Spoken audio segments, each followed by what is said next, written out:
नमस्कार मित्रों, कैसे हैं आप सब। आपका स्वागत है हमारे सार्वभौमिक विद्या यूट्यूब चैनल पे। यदि आप इस चैनल पे पहली बार विजिट कर रहे हैं तो आपसे निवेदन रहेगा कि आप हमारे चैनल को जरूर सब्सक्राइब करें और इस चैनल को आगे अपने मित्रों के साथ में शेयर करें, ताकि हम जो कंटेंट बना रहे हैं वो सब ज़रूरतमंद विद्यार्थी तक पहुँच सके। पिछली क्लास में हम संधि पढ़ रहे थे। संधि के अंतर्गत हमने संधि तीन भागों में हमने बांटी थी, स्वर संधि, व्यंजन संधि और विसर्ग संधि। उसमें जो सबसे पहली संधि है स्वर संधि, उसको हम पढ़ रहे थे।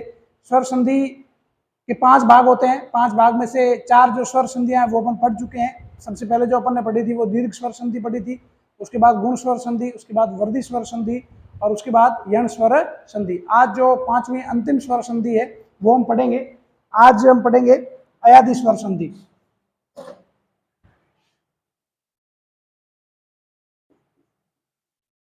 अयादि स्वर संधि। तो ये संधि हम आज पढ़ने जा रहे हैं। तो इसमें आप देख सकते हैं अयादि स्वर संधि। तो ये कई बार परीक्षाओं में ये भी प्रश्न सीधा पूछ लिया जाता है कि अयादि शब्द में कौन सी संधि है। कई बार ये प्रश्न पूछा जाता है, तो वो भी थोड़ा सा आप लिख लें। अयादि में अय प्लस आदि। अब आपको पता होना चाहिए कि अय प्लस आदि। तो आप यहाँ देख सकते हैं कौन सी संधि है, ये आप खुद ही निर्णय लें, मैं आपको बताऊंगा नहीं, क्योंकि आपने ये संधि पढ़ रखी है। कमेंट में आप मुझे जरूर बताएं इस वीडियो को देखने के बाद में कि अय प्लस आदि में कौन सी संधि होगी, क्योंकि ये संधि आप पहले पढ़ चुके हैं। तो मैं आपको बता नहीं रहा हूँ, आपके लिए छोड़ रहा हूँ उसको। मैंने इसका विच्छेद कर दिया है। आपको केवल थोड़ा दिमाग में जोर देते हुए पुराने नियमों को याद करना है कि ये कौन सी संधि है। कई बार परीक्षा में पूछा जाता है अय प्लस आदि। यदि कोई समस्या हो तो आप मुझे टेलीग्राम चैनल पे इस प्रश्न के बारे में लिख सकते हैं, मैं आपको उत्तर बता दूंगा। पर मुझे भरोसा है आपने बहुत अच्छे से अगर पढ़ी है तो निश्चित तौर से आप इसका उत्तर दे सकते हैं। तो आगे हम ये पढ़ रहे हैं अयादि संधि। ये स्वर संधि का एक भाग है, अंतिम संधि है। इसका नियम क्या कहता है, नियम के बारे में पहले जान लेते हैं। नियम के बाद में इसके हम कुछ उदाहरणों से इसे समझने का प्रयास करेंगे। और यदि मैं कैसा पढ़ा रहा हूँ इसके बारे में भी थोड़ा फीडबैक मुझे दे दिया करें। किसी प्रकार की यदि आपको कमी लगती है तो वो भी मुझे बता दिया करें, ताकि मैं उसमें कुछ सुधार करूं। हमने एक टेलीग्राम ग्रुप बना रखा है। हमारे हर वीडियो के डिस्क्रिप्शन में टेलीग्राम चैनल का लिंक दे रखा है। यदि आप नहीं जुड़े हुए हैं तो चैनल से आप जुड़ें, और जुड़ने के बाद में आपकी जो भी शिकायत है या किसी भी प्रकार में का बदलाव क्लास में आप चाहते हैं तो आप हमें जरूर बताएं। आप जो भी सुझाव देंगे उन सुझावों का हम सहर्ष स्वागत करते हैं, ताकि आप जब हमारी कमियां बताएंगे तो धीरे धीरे हम भी खुद में सुधार करेंगे। कुछ न कुछ कमियां जरूर रह जाती होगी, लेकिन आप जरूर बताएं। ऐसा नहीं कि उसको अनदेखा करके आप छोड़ दें। आप कोई भी समस्या होती है तो उसे टेलीग्राम चैनल पे बता सकते हैं, या जो यूट्यूब जो क्लास डाली जा रही है उस क्लास के कमेंट बॉक्स में भी आप लिख सकते हैं। तो इसके नियम हम कुछ देख लेते हैं। क्या नियम है, अब तक जो हमने जो संधियां पढ़ी है उसके बारे में हम नियम पढ़ चुके हैं। जो दीर्घ स्वर संधि थी उसमें समान स्वर मिलते थे, आपस में जो सजातीय स्वर होते थे वो मिलते थे। गुण स्वर संधि पढ़ी तो उसमें अ और आ के बाद में जो कुछ स्वर असमान स्वर आते थे और उससे ए बनता था। उसके बाद में हमने जो वर्धी स्वर संधि उसमें मात्राओं की वृद्धि होती थी। और यण स्वर संधि जो हमने पढ़ी उसमें ई ऊ और री तक का मामला हमने देख लिया। यानी कहने का मतलब ये कि यदि आप एक तरीके से समझना चाहें तो जैसे दीर्घ संधि है, तो दीर्घ में क्या था,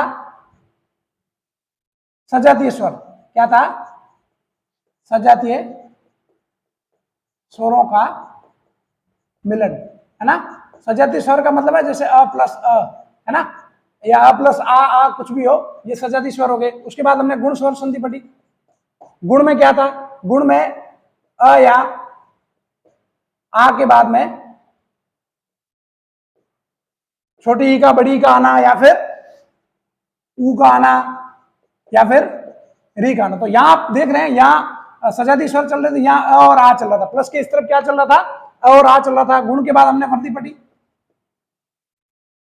तो वर्धी संधि में क्या था, वर्धी संधि में हमने देखा कि मात्राओं की वृद्धि होती है। क्या होती है, मात्राओं की वृद्धि होती है।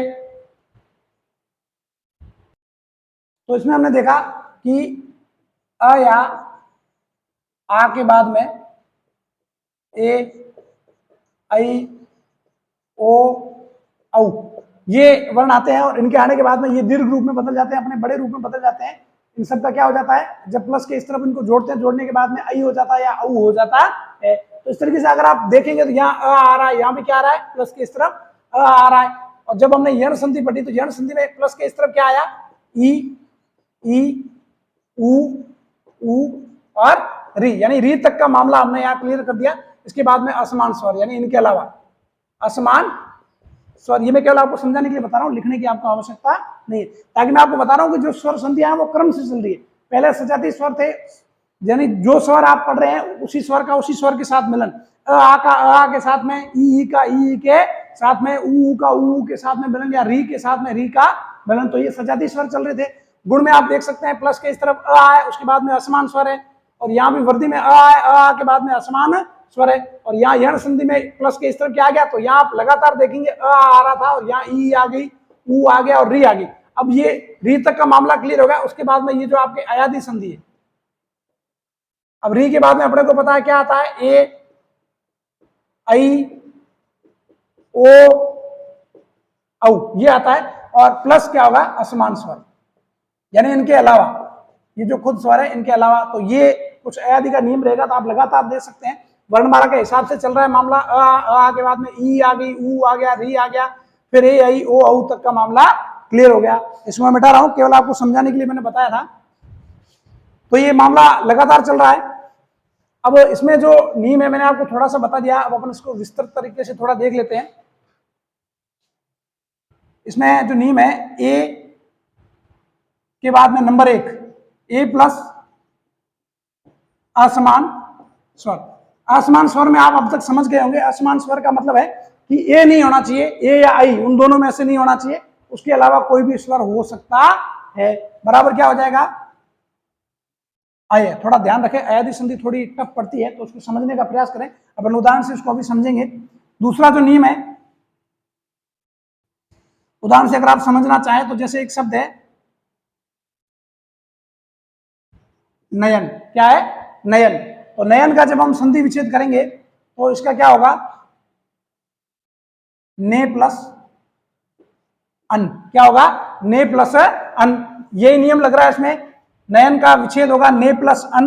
अब यहां आप देख सकते हैं, यहां क्या आ रहा है, ए, क्या आ रहा है, आई नहीं आ रहा है, ध्यान रखना, क्या आ रहा है, ए आ रहा है, और ए के बाद में प्लस, यहां पे क्या आ रहा है, अ। तो अपने को यहां बताया गया कि ए के बाद में जब भी असमान स्वर कुछ भी आ सकता है। अगर यहाँ आ होता तो क्या हो जाता, नयन की जगह नयान हो जाता, क्या हो जाता, अगर यहाँ ई होता तो नईन हो जाता, अगर यहाँ ऊ होता ए के बाद में, यहाँ पर अगर ऊन होता तो क्या हो जाता, नयून हो जाता, है ना। इस तरीके से कुछ भी हो सकता है। तो ए के बाद में अ आ गया तो ये क्या हो गया, अय, क्या होगा, ए के बाद जब भी अ आता है तो क्या हो जाएगा, अय हो जाएगा। तो यहाँ ने ए की मात्रा, उसके बाद अ, दोनों मिलकर के क्या बन गए, अय, क्या बन गए, अय। अगर आप इसको और तोड़ना चाहें तो न प्लस ए प्लस अ और प्लस न, तो अपने को बताएगी इस नियम में क्या होता है, ए और अ मिलता है और ये क्या बन जाता है, अय, क्या बन जाता है, अय। तो उसके बाद में न से अपन ने निकाल लिया तो न शुद्ध रूप से व्यंजन बच गया। अब न के साथ में आप अ जोड़ोगे तो क्या हो जाएगा, न, यह का यह, और लास्ट में न बच रहा है तो इसका क्या हो जाएगा, न। तो ये इस तरीके से ये पहला नियम है। दूसरा नियम है, आई के बाद में असमान स्वर, असमान स्वर। अब यह आसमान स्वर से मतलब यही है कि आई के बाद में आई या ए नहीं आना चाहिए, उसके अलावा कोई भी स्वर आ सकता है। तो क्या हो जाएगा इसका, आय, क्या हो जाएगा, आय, क्या हो जाएगा, आय। उदाहरण के तौर पे आप समझना चाहो, एक शब्द होता है गायक, क्या होता है, गायक। एक एक उदाहरण आपको अभी दे रहा हूं, बाकी विस्तृत तरीके से इसके जो अच्छे अच्छे उदाहरण है जो परीक्षा की दृष्टि से काफी महत्वपूर्ण है, जो पूछे जा सकते हैं, उनको हम अपन बहुत अच्छे तरीके से देखेंगे। तो अगर ए के बाद में असमान स्वर आए तो होता है अय, अगर आई के बाद में असमान स्वर आ जाता है तो क्या होगा, आय। केवल मात्रा का फर्क है, यहाँ अ आ रहा है, यहाँ क्या होगा, आय। इस उदाहरण को अपन समझते हैं, गायक। तो गायक का जब विच्छेद करेंगे तो क्या होगा, गे प्लस, सॉरी गई प्लस अक, गई प्लस, यहाँ गे नहीं होगा, गई, गई प्लस अक, क्या होगा, गई प्लस अक।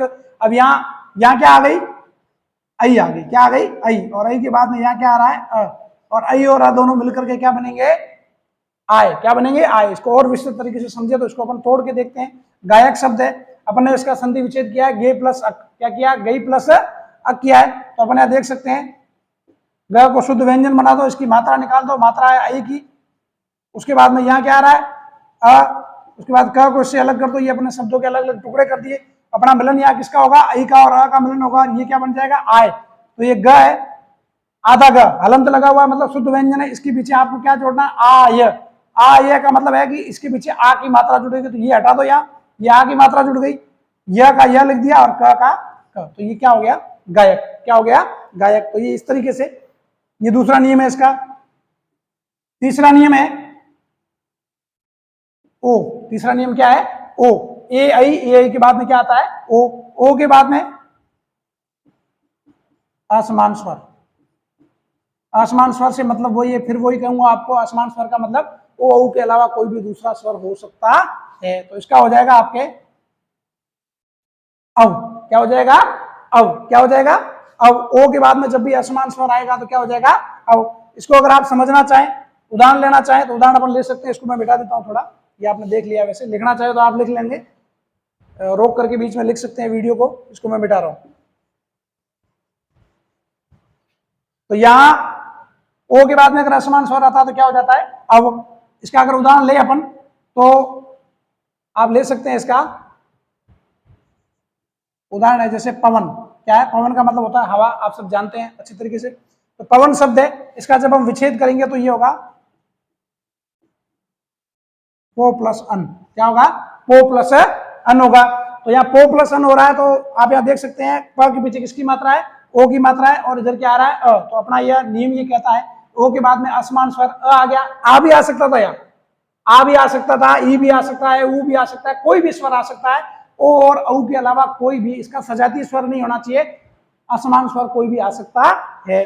तो यहाँ पवन का क्या होगा, पो प्लस अन। अगर मात्रा होगी, किसी स्वर के पीछे अगर मात्रा है, असमान स्वर आ गया है और असमान स्वर में ई आ गया मान लो, तो यहाँ पवन की जगह अगर बड़ी ई होती तो क्या हो जाता, पवीन।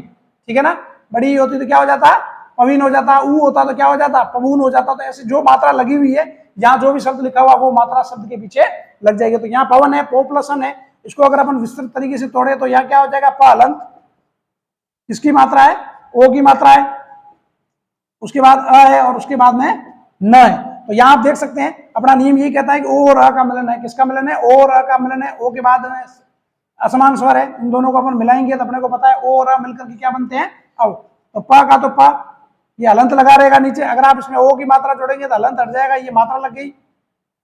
ओ की मात्रा, अव की मात्रा, अव आएगा, यहाँ अ की मात्रा जुड़ेगी तो प हलंत। उसके बाद में क्या होगा, यहाँ अ के बाद में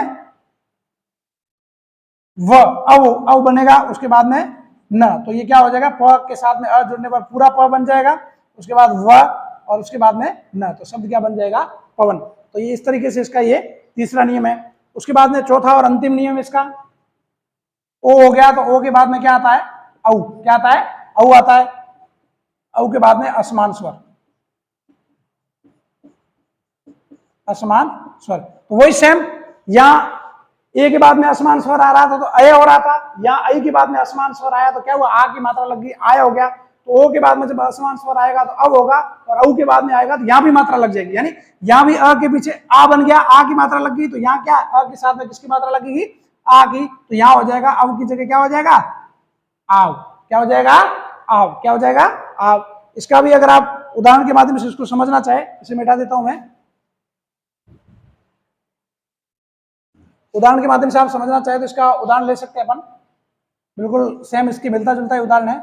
पावन, क्या है, पावन का मतलब होता है पवित्र। पावन का मतलब क्या होता है, पवित्र। तो यहाँ पावन ले सकते हैं, तो पावन का क्या होगा, वही यहाँ पो था तो यहाँ क्या हो जाएगा, पौ। पौ प्लस अन। क्या हो जाएगा, पौ प्लस अन हो जाएगा। इसको अगर आप तोड़ना चाहे तो ऐसे तोड़ सकते हैं, पौ आधा, उसके पीछे किसकी मात्रा है, औ की मात्रा, और औ की मात्रा के बाद में अ और अ के बाद में न। तो हमारा नियम कहता है कि ओ के बाद, औ के बाद में कोई भी असमान स्वर आए तो क्या हो जाएगा, आव। क्या हो जाएगा, आव। तो यहाँ प को खाली छोड़ दो आप, उसके बाद यहाँ आव हो गया, इन दोनों को मिला करके, और इधर क्या रह गया, न। इन दोनों को मिला करके क्या हो गया, आव हो गया। तो अब आप प के पीछे, प हलंत है, व्यंजन है शुद्ध रूप से, इसके पीछे आ की मात्रा जोड़े तो ये मात्रा जोड़ दी, व का व लग दिया, न का न लग दिया, ये क्या हो गया, पावन। तो ये इस तरीके से ये इसके 4 नियम है। अब बारी बारी से अपन इसके एक एक नियम के जो उदाहरण है उसको समझने का प्रयास करेंगे। इसको लिखना चाहे तो आप लिख लें, बीच में वीडियो रोक करके कैसे भी आप उसको लिख सकते हैं, स्क्रीनशॉट लेकर के। मैं इसको बिठा रहा हूं, उसके बाद में अपन आगे इसमें देखेंगे इसके अलग अलग और कौन से अच्छे उदाहरण है। तो ये कुछ उदाहरण है जिनसे हम समझने का प्रयास करेंगे। सबसे जो पहला हमारा नियम है ए के बाद में कोई भी असमान स्वर आए, ए के बाद में कोई भी दूसरा स्वर आता है तो क्या हो जाता है, अय। क्या हो जाता है, अय। ए के बाद में कोई भी असमान स्वर आएगा तो अय होगा। इसके कुछ उदाहरण है जो परीक्षा की दृष्टि से महत्वपूर्ण है। पहला हमने लिया है जे प्लस अ। क्या लिया है, जे प्लस अ, तो इसका क्या हो जाएगा, जय। क्या हो जाएगा, जैसे हम बोलते हैं ना, जय बोलते हैं किसी भी चीज का, जय जयकार करते हैं तो उसके लिए जय बोलते हैं, तो उसका जो संधि विच्छेद होता है वो क्या होता है, जे प्लस अ। तो यहाँ आप देख सकते हैं ज के बाद में अगर आप समझने का प्रयास करें तो ज के बाद में किसकी मात्रा है, ज को आप व्यंजन बना दो, ए की मात्रा है और प्लस अ। तो अपने को पता है कि ए और अ मिलकर के हमारे यहाँ क्या बन रहा है, अय। क्या बन रहा है, अय। और ऊपर प्लस हमने इधर क्या छोड़ रखा है, ज व्यंजन। अब ज व्यंजन है, इसके साथ में अ स्वर मिला दोगे तो पूरा ज बन जाएगा, ये आधा ज है और ये तो क्या बन गया, जय। उसके बाद में अगला उदाहरण हमने लिया है, तो देखो ये जो भी शब्द है ना, इनको पहचाने करते देखो, इधर जो संधि विच्छेद किया हुआ है और इधर मिलाया हुआ है, तो इससे तो आपको पता चल जाएगा, यहाँ तो आपको समझ में आएगा। लेकिन यहाँ थोड़ी समस्या होगी, कभी कभार क्या होता है, एग्जामिनर सीधा ये शब्द दे देता है कि शयन शब्द में कौन सी संधि है या शयन शब्द का विच्छेद करो, तो फिर आप सोचने लगते हो कि दीर्घ संधि है, कौन संधि। आपको दिमाग में एक ही चीज रखनी है, अगर बीच में कहीं भी अय, शयन, आप शयन बोल रहे हो ना, शयन, शयन, चयन, है ना, तो उसमें अय की आवाज आ रही बीच में, पहले शब्द के बाद में अय की, जहां से शब्द टूटना चाहिए वहां अय की आवाज आ रही है, तो आपके दिमाग में होना चाहिए, एक आपको बहुत अच्छे से याद होना चाहिए कि शब्द के बीच में कहीं भी अय की आवाज आए, आय की आवाज आए, अब की आवाज आए या आप की आवाज आए, या फिर शब्द के बीच में यह शब्द दे रखा हो, ठीक है ना, और उसके अलावा वह शब्द के बीच में दे रखा हो, तो उसमें यण संधि भी हो सकती है और अयादि संधि भी हो सकती है। लेकिन अगर यण संधि हुई तो उससे पहले वाला अक्षर क्या होगा, आधा होगा। क्या होगा, पहले वाला अक्षर क्या होगा, आधा होगा। लेकिन अयादि संधि में जरूरी नहीं है कि पहले वाला अक्षर आधा हो, फिर भी आप जब उसका विच्छेद करोगे तब आपको अच्छे से पता चल जाएगा। अगला उदाहरण हमने लिया है नयन। नयन का होता है ने प्लस अन। क्या होता है, ने प्लस अन। तो यहाँ ए की मात्रा है, यहाँ आप देख सकते हो ए की मात्रा है, ए के बाद में अ आ रहा है, ए और अ मिलकर के क्या बनेंगे, अय। तो ये क्या हो जाएगा, नयन। उसके बाद में हमने लिया है से प्लस अन, तो यहाँ भी ए की मात्रा है और ए के बाद में अ आ रहा है, तो ये क्या होगा, ए और अ मिलकर के अय बन गई, तो ये अय है। देखो ये ये आ गया, ये स के बाद में अ की ध्वनि है तो ये अय बन रहा है। क्या बन रहा है, अय। तो यहाँ हो गया शयन। उसके बाद में चे प्लस अन, तो इसका क्या हो रहा है, चयन। तो यहाँ च य न, चयन, चय। च के बाद में अ य की ध्वनि आ रही है, तो अ य की ध्वनि को आपको पहचानना है। यदि आपसे सीधा शब्द पूछ लिया जाता है तो ये आपके काम आएगी पहचानने के लिए कि इसमें कौन सी संधि है। तो चयन में क्या होगा, चे प्लस अन। उसके बाद में अगला जो उदाहरण लिया है ये काफी महत्वपूर्ण है, इसको अच्छे से देख लेना, इंपॉर्टेंट है ये थोड़ा। विजय प्लस ई, क्या दे रखा है, विजय प्लस ई। तो यहाँ विजय में अगर आप इसको तोड़ेंगे तो ये वी का तो वी और ज को आप व्यंजन में बना लो, विज प्लस यहाँ मात्रा किसकी है, ए की मात्रा है, और प्लस यहाँ क्या दे रखा है, बड़ी। क्या दे रखा है, बड़ी। तो अपने को पता है ए के बाद में कोई भी असमान स्वर आता है तो क्या होता है, अय। क्या होता है, अय। तो यहाँ अपन देखेंगे ए के बाद में असमान स्वर आ गया तो क्या बन गया, अ और यह। लेकिन यहाँ स्वर क्या आया है, अगर अ आता तब तो यह अय होता, यह होता। लेकिन अगर ई आ गया तो क्या हो जाएगा, आई। क्या हो जाएगा, आई। और उसके बाद यहाँ हमने क्या छोड़ रखा है, वी और ज। तो इन दोनों को जोड़ेंगे जब, तो ज के साथ में अ जुड़ जाएगा, तब ज पूरा हो जाएगा। तो ये हो जाएगा वी ज पूरा और ई, शब्द क्या बन गया, विजय। तो ये था हमारा पहला नियम। दूसरा जो हमारा नियम है उसमें अय के बाद में असमान स्वर आता है। किसके बाद में, अय के बाद में असमान स्वर आता है तो क्या होता है, आय। इसमें और उसमें बहुत महीन सा फर्क है, थोड़ा सा फर्क है। इसमें अय की आवाज होगी, बीच में यह होगा, और उसमें बीच में क्या होगा, या होगा। क्या होगा, बीच में क्या होगा, यह के बजाय यह से पहले वाली जो मात्रा है, यह से पहले वाली मात्रा इसमें आ की होती है, इसमें यह से पहले वाली मात्रा किसकी होगी, आ की। यानी यह से पहले वाला जो अक्षर है उसके पीछे जो मात्रा लगी होगी वो किसकी मात्रा लगी होगी, आ की मात्रा लगी होगी। पहला उदाहरण हमने यहाँ लिया नई प्लस इका। क्या लिया, नई प्लस इका। आगे शब्द क्या बन रहा है, नायिका। कैसे बन रहा है, इसको तोड़ के देख लेते हैं। नई प्लस इका लिया हमने, तो जब आप इसको तोड़ेंगे तो ये न को आप व्यंजन बना दो, पीछे मात्रा किसकी है, अय की मात्रा है, प्लस यहाँ क्या आ रहा है, ई आ रहा है, और यहाँ क्या आ रहा है, का। ठीक है, अब इन दोनों को जोड़ेंगे अपन। अय के बाद में असमान स्वर जब आता है तो क्या बन जाता है, आय। तो आप यहाँ लिख दो आय, प्लस यहाँ लिख दो का, और यहाँ आप लिख दो आधा न। अब आधे न के साथ आ की मात्रा जोड़ोगे तो क्या बनेगा, ना बनेगा, सीधी सी बात है। पीछे बच गया यहाँ यह लिख दो, यहाँ हाँ, यहाँ ई आ रही है तो ये क्या हो जाएगा, ई की मात्रा लग जाएगी। यह के ऊपर किसकी मात्रा लग जाएगी, अगर यहाँ अ आता तो यह आता, ई की मात्रा लगी तो ई की मात्रा लग जाएगी, तो ये ही हो जाएगी, तो ये हो जाएगा नायिका। क्या हो जाएगा, नायिका। ये जो शब्द है यहाँ आ के बाद में ई की मात्रा आई हो जाएगा, ठीक है, आ के बाद में ई की मात्रा लग जाएगी। उसके बाद में अगला उदाहरण जो हमने लिया, गई प्लस इका, गई प्लस इका, ठीक, नई प्लस इका का नायिका हो रहा है, तो गई प्लस इका का क्या होगा, गायिका होगा। फिर लिया हमने गई प्लस अन, क्या लिया है, गई प्लस अन, तो इसका क्या होगा, गायन। कैसे हो रहा है, एक बार इसको भी तोड़ के देख लेते हैं। गई प्लस अन, मेरा तोड़ने का उद्देश्य केवल इतना है ताकि आपको कुछ समझ में आ जाए कि ये शब्द टूट कैसे रहा। बाकी मैं आपको सीधा बता दूं तो हो सकता है आपको समझ में नहीं आए, इसलिए मैं हर उदाहरण जो भी देता हूं उसमें कोशिश करता हूं आपको 10-12 उदाहरण अगर परीक्षा की दृष्टि से महत्वपूर्ण बता रहा हूं, उसमें 2-4 आपको मैं तोड़ के बताता हूं ताकि आपको अच्छे से समझ में आए। फिर भी आपको कोई समस्या हो तो आप हमें हमारे टेलीग्राम चैनल पे या यूट्यूब के कमेंट बॉक्स में, जो वीडियो का कमेंट बॉक्स है उसमें जरूर बताएं, निसंकोच बताएं। आपका सादर स्वागत है। तो गई प्लस अन दे रखा है यहाँ, तो आप यहाँ देख सकते हैं ग को अपन व्यंजन बना ले, शब्दों को हम तोड़ रहे हैं, ठीक है ना। उसके बाद में यहाँ इसके पीछे मात्रा किसकी है, आई की मात्रा है। किसकी मात्रा, यहाँ आप देख सकते हैं आई की मात्रा है। उसके बाद यहाँ दिया हुआ है अ और यहाँ दिया हुआ है न। तो अपने को पता है कि आई के बाद में असमान स्वर अ आ रखा है, यहाँ आई और अ मिलकर के दोनों क्या बनेंगे, आय, क्या बनेंगे, आय। और यहाँ दे रखा है ग आधा, प्लस यहाँ क्या दे रखा है, न। अब आपको क्या करना है, ये ग व्यंजन हो गया, इसके साथ में आ की मात्रा जोड़ेंगे तो ग के पीछे आ की मात्रा, मतलब ये आ की मात्रा होगी, गा हो गया, प्लस यहाँ क्या हो गया, यह बच गया, और यहाँ क्या बच गया, न। तो ये तीनों शब्दों को जोड़ेंगे तो क्या बन जाएगा, गायन। क्या बन जाएगा, गायन। उसके बाद अगला उदाहरण हमने लिया नई प्लस अक, तो नई प्लस अक का क्या हो जाएगा, नायक। जिस तरीके से गई प्लस इका का गायिका हो रहा है, तो नई प्लस अक का क्या होगा, नायक। ये उदाहरण काफी महत्वपूर्ण है, परीक्षाओं में पूछा भी गया है और आगे महत्वपूर्ण है ये दोनों, इनको भी अच्छे से देख लेना। विनय प्लस अक, सॉरी विधेय प्लस अक, इसका क्या होता है, विधायक। जो आपके एमएलए साहब होते हैं ना, वोट मांगने आते हैं 5 साल में एक बार, बाद में तो कम ही दर्शन देते हैं, तो वो जो एमएलए साहब होते हैं उसको हिंदी में क्या कहते हैं, विधायक। क्या कहते हैं, विधायक। तो विधेय प्लस अक, विधेय प्लस अक, इसको भी हम तोड़ के देख लेते हैं यहाँ थोड़ा सा। वी के बाद में ध को हम बना देते हैं शुद्ध व्यंजन, और पीछे किसकी मात्रा है, आई की मात्रा, और उसके बाद अ और उसके बाद में क। इस शब्द को हम तोड़ रहे हैं, विधेयक को, ठीक है, विधेय। तो यहाँ अपन देखेंगे यहाँ ए की मात्रा है या अ है, तो ए और अ मिलकर के क्या बनेंगे, ये अपने को पता है, आय। क्या बनेंगे, आय। तो यहाँ वी का तो वी, ध का भी आप ध लिख दो, विद व्यंजन लिख दो शुद्ध रूप से, और यहाँ बनेगा आ य, और यहाँ बनेगा क। तो ये ध के पीछे आप आ की मात्रा इसके पीछे जुड़ जाएगी, तो ये हो जाएगा वी, और धा और यह लिखा हुआ है तो यह, और इसके साथ में क जोड़ देंगे तो शब्द क्या बन जाएगा, विधायक। उसी तरीके से विनायक गणेश भगवान जी को बोलते हैं, तो विनायक विनय प्लस अक, इसको विनय ना बोले विनय, क्या बोलेंगे, विनय।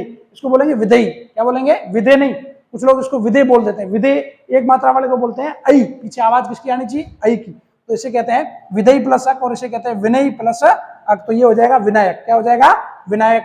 उसके बाद में अगला जो दे रखा है वो दे रखा है दई प्लस अक, दई प्लस अक, तो इसका क्या हो जाएगा, दायक। दायक का मतलब देने वाला। उसके बाद में जो हमारा इसका अयादी संधि का जो तीसरा नियम है वो है, ए हो गया, आई हो गई, उसके बाद में वर्णमाला में आता है ओ, ओ के बाद में कोई भी असमान स्वर, तो ओ के बाद में जो असमान स्वर अगर कोई आता है तो क्या हो जाएगा, अब। क्या हो जाएगा, अब। अगर मान लो ओ के बाद में अ आया तो अब होगा, अ के अलावा आ गया तो अब अवा हो जाएगा, ई आ गया तो अभी हो जाएगा, मतलब जो जो मात्रा आएगी वो उस व के ऊपर लग जाएगी। ये आपको ध्यान में रखना थोड़ा। इसके कुछ उदाहरण अपन देखते हैं। पहला उदाहरण ले रखा है भो प्लस अन, क्या ले रखा है, भो प्लस अन, तो भो प्लस अन का क्या हो जाएगा, भवन। कैसे होगा, इसको थोड़ा समझ लेते हैं, बिठा देता हूं मैं इसको थोड़ा सा ऊपर, काफी हो गया ये।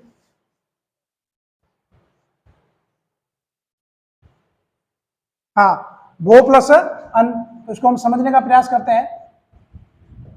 नियम है हमारा, ओ के बाद में असमान स्वर आना और बराबर क्या होना, अब होना। आपको 4 शब्द अच्छे से याद रखना है, अय आय अब आव, है ना, अय आय अब आव।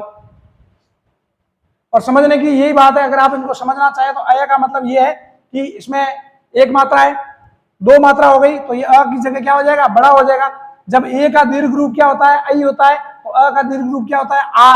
और यहाँ आपको एक, आप इसको याद रखो, ये अपने आप याद रह जाएगा, ओ है, तो इसका मतलब ये इसका छोटा रूप है, तो ओ का हो रहा है अव, और दीर्घ रूप औ हो गया, ओ का दीर्घ रूप औ होता है, तो यहाँ अव है, अ का दीर्घ रूप क्या होगा, आव। बस इतना सा फर्क है और कोई ज्यादा फर्क नहीं है। तो यहाँ दे रखा है वो प्लस अन, तो इसको अगर अपन तोड़ेंगे तो ये भ व्यंजन हो गया, पीछे ओ की मात्रा है, प्लस यहाँ पर अ और न। तो अपने को पता है ओ और अ जब मिलते हैं तो क्या बनते हैं, अव। ओ और अ को मिला करके यहाँ आप लिख दें अव, प्लस यहाँ पीछे लिख दें न, और प्लस यहाँ आगे भ का भ। अब ये भ व्यंजन है, इसके साथ में अ जोड़ेंगे तो ये व्यंजन भ है जो पूरा बन जाएगा। व का व लिख दो और न का पीछे न, तो इस तरीके से ये बन गया भवन। तो ये भी आपको समझ में आ रहा है, मुझे नहीं लगता इसमें कोई समझने में समस्या। हाँ, इस संधि को आपको कम से कम 5-7 बार ढंग से पढ़ना होगा, तभी आपको याद रहेगी। नहीं तो क्या है कि थोड़ा यण संधि और अयादि संधि में समझने में समस्या हो जाती है, दोनों संधियां मिक्सअप हो जाती है, क्योंकि इसमें भी यह आता है, इसमें भी यह आता है, इसमें व, और उन यण संधि में भी व और यह आता है। बस बात यह है कि उसमें आधा वर्ण पहले आता है, इसमें आधे वर्ण वाली समस्या नहीं है। ये आप इसको अच्छे से समझेंगे तब आपको समझ में आएगा। अगला उदाहरण हमने लिया है पो प्लस इत्र, तो उसका क्या हो जाएगा? पवित्र। क्या हो जाएगा? पवित्र। तो यहाँ ई ले लिया हमने, है ना, इसको थोड़ा समझना है। यहाँ हर बार अपन अ लेते हैं तो क्या होता है? अव होता है, अव होता है। क्या होता है? अव। लेकिन अपन ने यहाँ क्या ले लिया? ई ले लिया। तो इसको आप समझो पो है, पो प्लस इत्र है, तो आप यहाँ देख सकते हो प को आप व्यंजन बना दो, पीछे मात्रा किसकी है? ओ की मात्रा है, उसके बाद में ई है और उसके बाद में त्र। ठीक है ना? तो आपको पता है कि ओ और ई जुड़ेगा, यहाँ पे ओ और ई जुड़ेगा, ओ और अ जुड़ता है तो क्या होता है? अ और व। लेकिन ई यहाँ छोटी ई इसके पीछे लगी हुई है तो ये क्या हो जाएगा? अवि। क्या हो जाएगा? अवि। और प्लस त्र का क्या होगा? त्र। और प व्यंजन है तो उसको व्यंजन के रूप में लिख लो। अब प के पीछे क्या जुड़ जाएगा? अ, तो ये प पूरा हो जाएगा, वी का वी और त्र का त्र, तो शब्द क्या हो जाएगा? पवित्र। इस तरीके से ये टूटता है। अगला उदाहरण हमने लिया पो प्लस अन, तो ये क्या हो जाएगा? सॉरी, यहाँ गलत लिख दिया है, पो प्लस अन का पवन नहीं होगा, पावन। क्या होगा? पावन। पावन का मतलब जो पवित्र होता है उसे क्या कहते हैं? पावन कहते हैं। पावन भूमि, ऐसे शब्द आपने सुने होंगे, यानी पवित्र भूमि। तो ये पो प्लस अन का क्या हो जाएगा? पावन। तो यहाँ भी आव हो रहा है, हो प्लस अन, हो प्लस अन। आप सॉरी, ये पवन ही होगा, मैंने गलती से लिख दिया, मुझे वो लगा औ वाली मात्रा है, तो यहाँ हो जाएगा पवन ही होगा। अब ही है, यहाँ ओ के बाद में अ आएगा तो क्या बनेगा? अब आएगा तो ये पवन ही होगा। हो प्लस अन, इसका क्या हो जाएगा? हवन। क्या हो जाएगा? हवन में आप समझते हो, जो पुरोहित या जो ब्राह्मण होता है वो जो आपके घर में जो यज्ञ करता है उसे क्या कहते हैं? हवन कहते हैं। उसके बाद में गौ प्लस एसना, गो प्लस एसना है तो ये हो जाएगा गवेषणा। क्या हो जाएगा? गवेषणा। इसको थोड़ा समझने की आवश्यकता है, अपन इसको तोड़ के थोड़ा देख लेते हैं ताकि आपको अच्छे से समझ में आए कि गवेषणा शब्द बना कैसे। गवेषणा, तो यहां अपन देख सकते हैं, इसको जब तोड़ेंगे तो गो प्लस एसना। ठीक है, तो यहां आप देख सकते हैं ग को आप व्यंजन बना लो, पीछे मात्रा किसकी है? ओ की मात्रा है, पीछे या ए आ रहा है, सना शब्द यहां से अलग कर दो। ओ और ए जुड़ेंगे तो आपको पता है कि ओ और अ अगर जुड़ता है, ओ और अ जुड़ता है तो क्या बनता है? व। क्या बनता है? अव। लेकिन यहाँ ए जुड़ रहा है तो एक ही मात्रा, ये हो जाएगा अवय। ग को व्यंजन रूप में और सना का सना पीछे लिख दो। जब आप उसको जोड़ेंगे, ग के साथ में अ जोड़ेंगे तो ग पूरा हो जाएगा, वे का वे, स का स, गवेषणा। इस तरीके से ये शब्द टूटेगा। उसके बाद चौथा और अंतिम नियम हमारी अयादि संधि का, औ के बाद में असमान स्वर का आना। औ के बाद में असमान स्वर का आना। तो यहां आप देख सकते हैं हमने कुछ उदाहरण लिए, धऊ प्लस अक। क्या लिया है? धऊ प्लस अक। ओ के बाद में जब असमान स्वर आता है तो क्या होता है? आव। क्या होता है? आव। तो धऊ प्लस अक का क्या हो रहा है? धावक। इसको भी समझने की कोशिश करते हैं अपन। शब्द अपन ने यहां लिया है धावक, इसका विच्छेद होता है धऊ प्लस अक। अब आप यहां देख सकते हैं जब अपन इस शब्द को तोड़ेंगे तो ध को आप व्यंजन रूप में लिख लो, पीछे औ की मात्रा प्लस अ और प्लस क। तो आप यहां देख सकते हो औ के बाद में क्या आ रहा है? अ। क्या आ रहा है? अ। हमारा नियम कहता है औ के बाद में असमान स्वर आता है तो क्या होता है? आव। अगर यहाँ औ के बाद में, अगर यहाँ ये आप देख सकते हैं अक की जगह आक होता तो यहाँ क्या हो जाता? आवा। क्या हो जाता? आवा। लेकिन यहाँ अभी है तो ये आव शब्द हो गया। ध को यहाँ व्यंजन रूप में लिख दो, क को यहाँ लिख दो, ध के साथ में आ जुड़ेगा तो क्या हो जाएगा? धा, व और क। तो इस तरीके से ये शब्द क्या बन गया? धावक। अगला जो है वो दे रखा है बहु प्लस अना। क्या दे रखा है? बहु प्लस अना। तो बहु प्लस अना मतलब औ की मात्रा अ है तो ये हो जाएगा आव। क्या हो जाएगा? आव। तो शब्द आपके हो जाएगा भावना। क्या हो जाएगा? भावना। अगला उदाहरण लिया नौ प्लस इक। नौ प्लस एक, इसको थोड़ा समझने की आवश्यकता है क्योंकि ई की मात्रा आ रही है, थोड़ा कंफ्यूजन हो जाता है जब अ के अलावा दूसरी मात्रा आती है। तो अपन ये देखते हैं कि इसमें आव या अब होना चाहिए, लेकिन अब है क्यों नहीं? क्योंकि मात्रा दूसरी आती है, पीछे मात्रा लग जाती है। यहाँ शब्द दे रखा है नाविक। क्या दे रखा है? नाविक। दिख रहा होगा आप लोगों को, नाविक शब्द दे रखा है। नाविक शब्द को जब अपन तोड़ेंगे तो यहाँ होगा 9 प्लस 1। तो अब इसको और विस्तृत तरीके से तोड़ें तो ये न आधा प्लस औ की मात्रा प्लस ई और प्लस क। तो अपने को पता है कि ओ औ और ई जुड़ के क्या बनते हैं, आ व औ और अ जुड़ करके आव बनते हैं। तो ई की मात्रा दी, ई की मात्रा यहाँ लग जाएगी, प्लस क का यहाँ क आ जाएगा, प्लस न का यहाँ न आ जाएगा। अब न के साथ में अगर आप आ जोड़ेंगे तो क्या हो जाएगा, ना, वी का वी और क। तो शब्द क्या बन जाएगा, नाविक। क्या बन जाएगा, नाविक। अगला उदाहरण अपन ने लिया है बहु प्लस अन, बहु प्लस अन, तो ये क्या बन जाएगा, भावन। भावन का मतलब मन को भाने वाला। अगला दिया है बहु प्लस उक, बहु प्लस उक, तो इसका बनेगा भावुक। क्या बनेगा, या देखो यहाँ उ आ गया तो उ की मात्रा लग गई। अगर बहु प्लस अक होता तो क्या बनता, भावक। क्या बनता, भावक। लेकिन भावुक कोई शब्द नहीं होता है, तो बहु प्लस उक दिया है तो शब्द क्या बन गया, भावुक। भावुक का जो भावुक व्यक्ति होता है, भावना से जो व्यक्ति ग्रस्त होता है ज्यादा, उसे भावुक कहते हैं। अगला उदाहरण लिया है पौ प्लस अन, पौ प्लस अन, तो पौ प्लस अन, औ की मात्रा अ, दोनों मिलकर के क्या बन गए, आव। क्या बन गए, आव, और शब्द क्या बन जाएगा, पावन। अंतिम उदाहरण हमने लिया है श्रु प्लस अक। ये थोड़ा इंपॉर्टेंट है, इसको देख लेना, अभी तक पूछा तो नहीं गया, फिर भी महत्वपूर्ण है, पूछा जा सकता है। श्रु प्लस अक, तो इसका क्या हो जाएगा, श्रावक। क्या हो जाएगा, श्रावक। तो ये हमारे अयादी संधि के कुछ उदाहरण थे। तो आज के लिए इतना ही काफी। अगली कक्षा में हम आगे व्यंजन संधि के बारे में, जो व्यंजन संधि के नियम है उनके बारे में पढ़ेंगे। और आपसे निवेदन रहेगा कि आप हमारे इस चैनल को आगे से आगे प्रसारित करें, आगे से आगे जो जरूरतमंद विद्यार्थी है उन तक पहुंचाने का कष्ट करें, ताकि हम लोगों को भी कुछ उत्साहवर्धन मिले। बहुत बहुत धन्यवाद। जय हिंद, जय भारत।